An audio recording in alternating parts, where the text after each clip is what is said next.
है। हाँ, इन पाखंडों के बारे में वो मौनी बाबा बता रहे थे लोग कि ये जाने कितने वर्ष से नहीं बोले। अब देखना, देखो हम गए शाम को सत्संग किया उनसे, तो हमने दो चार बातें सुनाई सोहम से वो हम के बारे में। शब्द नहीं बोला मैंने सोहम से वो हम, कुछ चर्चाएं की। तो उसने स्लेट निकाली और उस पर लिखा, इस आदमी से मुझे नफरत है। क्यों? क्योंकि ये तो सोहम बालों का आदमी है, ये सिवोहम बालों का आदमी है, ऐसा स्लेट पर उसने लिखा। तो मैंने पूछा, अगर तेरी वाणी में नहीं आया होता तो तूने ये स्लेट पर लिख कैसे दिया? जवाब नहीं था उस मौनी बाबा के पास इसका। तो मौन है कि मौन का ढोंग कर रहा है।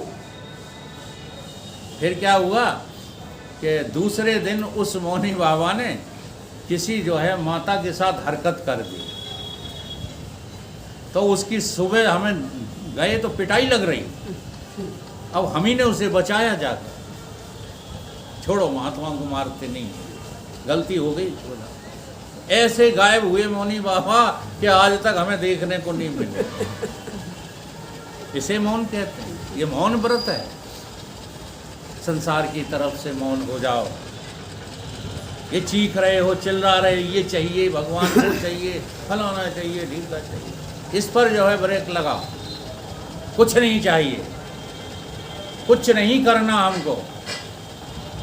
अभी अभी जो है शंकराचार्य जी रामायण की कथा में सुना रहे थे, सब छोड़ छाड़ के केवल कथा श्रवण करो। हाँ, सब छोड़ दो। मैंने ये बात आज महाराज जी ने मेरे मतलब की कही। बिना छोड़े भजन हो नहीं सकता। सब तज भजन करो। अगर सबका त्याग नहीं कर सकते हो तो भजन भी तुम नहीं कर रहे हो, भजन के रूप में ढोंगी हो, ढोंगी। और त्याग तुम्हारे भीतर से होगा, बाहर से त्याग व्याग कुछ होता नहीं।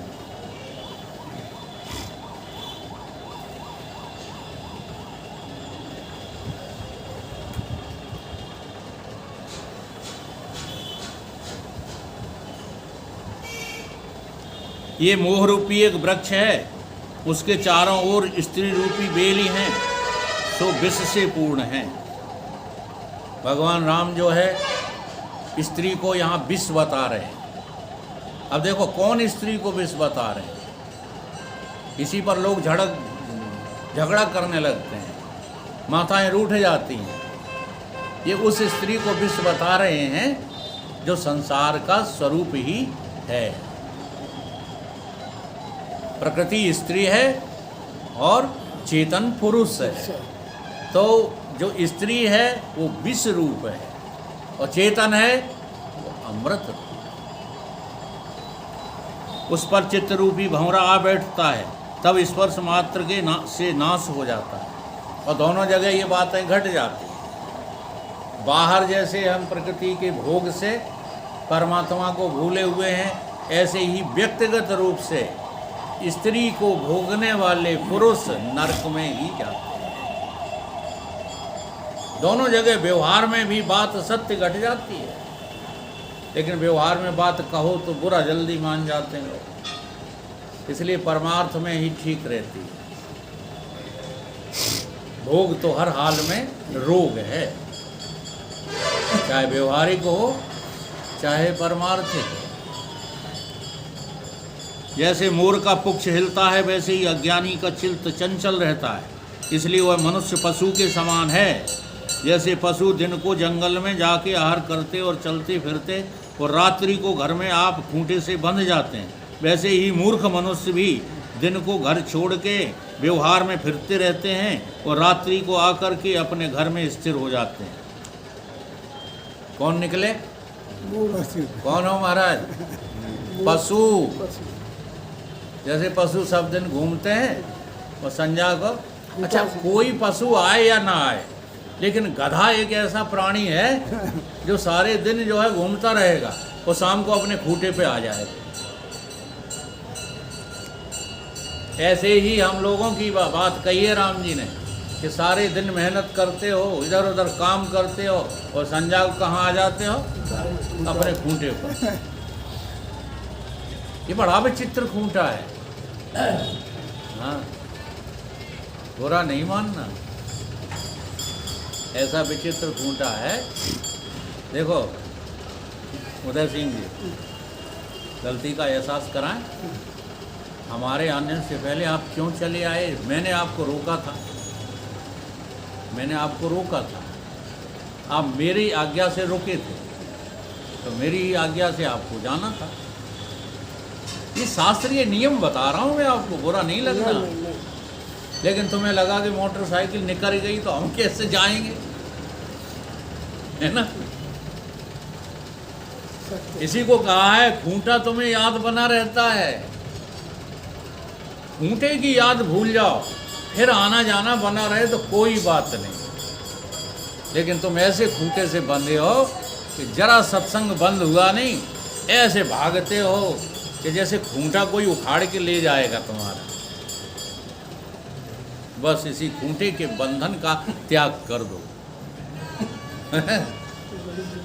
फिर कोई परवाह नहीं। जी हाँ, अब मैंने आपको रोका था, मेरी जिम्मेदारी बन गई थी। जहाँ मैं रहता वहाँ आप रहते।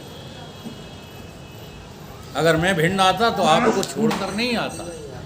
जी हाँ, तो ऐसे कुछ नियम बनाओ। जब तक कुछ नियम नहीं बनाओगे तब तक इस परमार्थ में आगे नहीं बढ़ पाओगे। पर इससे परमार्थ की कुछ सिद्धि नहीं होती। ये अपना जीवन व्यर्थ गंवाते रहते हैं। सबके लिए कह रहे हैं राम जी, किसी को छोड़ा नहीं है। जो घर गृहस्थी में लगे मर जाते हैं, उनको राम जी कह रहे हैं इनका जीवन व्यर्थ चला गया, जीवन सार्थक नहीं रहा। बाल अवस्था में तो शून्य रहता है, एवं अवस्था में काम से उन्मत्त हो जाता है। उस काम से चित्त रूपी उन्मत्त हस्ती स्त्री रूपी कंदरा में जा कर के गिर पड़ता है। तो चलो बेटा, गुरु जी बात तो हमने रात ही सोच ली। वो आता है सत्य कह रहे, हमने रात ही सोच ली। आए हम और सोच हमने सोच ली कि हमसे कोई बात नहीं, कोई बात नहीं, भूल है गई। वो मैंने इसलिए खोल करके दिखाई दिया जिससे आपको साधना करने में आगे सहूलियत मिले। सजग, आपने देखा होगा जगह जगह लिखा रहता है सेफ्टी फर्स्ट स्पीड आफ्टरवर्ड। सावधानी हटी कि दुर्घटना घटी। साधक को बस सावधान रहना है। साधना के नाम पर कोई उल्टी सीधी बातें नहीं करना है। सावधान, अटेंशन। अटेंशन की वो क्या है? संधि विच्छेद करो जगदीश। आ माने नहीं, टेंशन माने चिंताएं। जहाँ चिंताएं खत्म हो जाती हैं उसका नाम क्या है? अटेंशन, सावधानी। सावधानी से रहिएगा, तुम्हारी जो है साधना परफेक्ट हो जाएगी। हम असावधान बने रहते हैं, हमको ख्याल ही नहीं रहता है कि हम क्या करने जा रहे हैं, क्या कर रहे हैं। उस काम से चित्त रूपी उन्मत्त हस्ती स्त्री रूपी कंदरा में जा गिरा है। वह क्षण भंगुर है। फिर वृद्ध अवस्था आती है, उससे शरीर कृश हो जाता है। जैसे एक बर्फ से कमल जर्जरी भाव होकर प्राप्त होता है, वैसे ही जरा से शरीर जर्जरी भाव को प्राप्त होता है और सब अंग जो है क्षीण हो जाते हैं, पर तृष्णा जो है बढ़ जाती है। वृद्ध अवस्था में क्या बढ़ जाती है? तृष्णा बढ़ जाती है और शरीर, इंद्रियां जर्जर हो जाती हैं, काम ही नहीं करती, आँख से दिखता नहीं, कान से सुनाई नहीं देता। हाँ, लेकिन तृष्णा और बड़ी हो जाती। हे मुनीश्वर, ये जीव मनुष्य रूपी पर्वत पर या आकाश के फल रूपी जगत के पदार्थों की इच्छा करता है, सो नीचे गिर के राग द्वेष रूपी कंटक के वृक्ष में जा पड़ता है। हे मुनीश्वर, जितने जगत के पदार्थ हैं वो सब आकाश के फूल की तरह नाशवान हैं। इनमें आस्था करनी मूर्खता है। ये तो शब्द मात्र हैं, इनसे अर्थ कुछ सिद्ध नहीं होता। जो ज्ञानवान पुरुष हैं उनको विषय भोग की इच्छा नहीं रहती। ज्ञानवान कौन है? जिन्हें विषय भोगों में इच्छा नहीं रहती। अब देखो बड़े कमाल की चीज़ है, एक कहानी सुना करके यहीं बंद कर देते हैं, ये बहुत लंबा सर्ग हो गया है। कहानी है कयाधु और हिरण्यकश्यप की पुत्र उत्पत्ति की।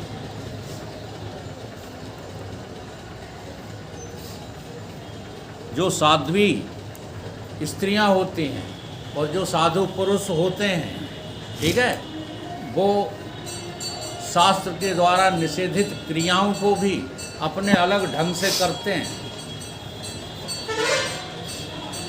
भगवान विष्णु की भक्त थी कयाधु, क्या नाम था? कयाधु। और पत्नी किसकी थी? भगवान के विरोधी हिरण्यकश्यप की थी। हाँ जी। अब उसको अपने गर्भ से भक्त पैदा करना था। लोग का वाक्य कहते हैं कि हाँ वो तो हो गई पैदा, संतान को हम क्या करें, बिगड़ गई। ऐसा नहीं है। जरूर तुमने जो है, हमारी माताजी कहा करती थी, अभी शरीर छूटा है इसी वक्त, शायद इन लोगों से एक आध बार कही गई हो बात। वो कहती थी कि ये लड़का अध्यात्म में इतना निपुण इसलिए हुआ है कि जब ये गर्भ में था तब मैं दिन रात जो है रामचरितमानस का पाठ करती थी। कहा है कि जगदीश एक आध बार सुना है।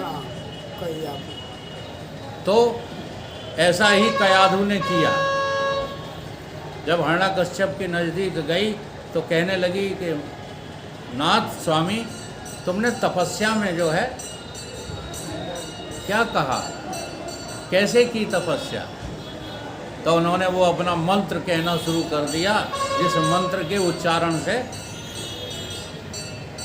तो वो बता रहा है कि जब मैं ये मंत्र पढ़ रहा था तो एक तोता जो है वो उसी मंत्र का उच्चारण बार बार रिपीट कर रहा था, तो मैंने उस तोते का जो है वध कर दिया। अब उसी घटना को कयाधु बार पूछ रही है, कह रही स्वामी हाँ वो तोता क्या कह रहा था? अब उनको बोलना पड़ रहा है, ओम नमो भगवते वासुदेवाय। वो तोता स्वामी क्या कह रहा था? ओम नमो भगवते वासुदेवाय। अरे बार बार तू भूल जाती कयाधु, याद रख। फिर उसने पूछा स्वामी वो क्या कह रहे? और इस पूछा पाछी के चक्कर में ही गर्भ रह गया। आई बात समझ? तो भीतर गर्भ में कौन आया? प्रहलाद। हाँ, ओम नमो भगवते वासुदेवाय को सिद्ध करने वाला महापुरुष भक्त प्रहलाद गर्भित हो गए। तो हमारी जो है, हमारा चरित्र, हमारी जो है प्रक्रियाएं शुभ हो सकती हैं, अशुभ।